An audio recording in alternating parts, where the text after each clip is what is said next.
မင်းရတယ်ကွာအခန်းထဲဝင်လာတာဒီကားလေးပါလေခေါက်ငါ့ဘာဒီမှာစာရင်းနေတာလန့်သွားတာပဲ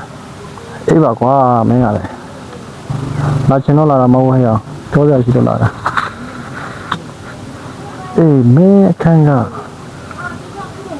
အနက်တစ်ခုရနေ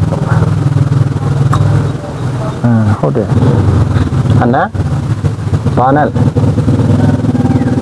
ဒီဘူးဘာနဲ့မှမရဘူး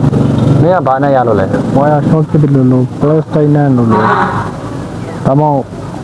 မင်းတော့ပောက်ကိုရမလားမသိဘူးဟမ်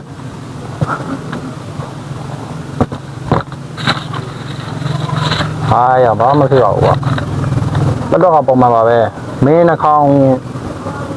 ခံရမ်းပြက်နေတာနေမှာဒီလိုလိုက်ပောက်ရတယ်ပြောသိချတယ်ငါအနမ်းရနေဟိုမင်းကဘယ်ပေါ်ရှယ်ကော်ဖီခေါ်ကြည့်လိုက်အောင်ငါတို့ဆောင်းထားတွေ့လား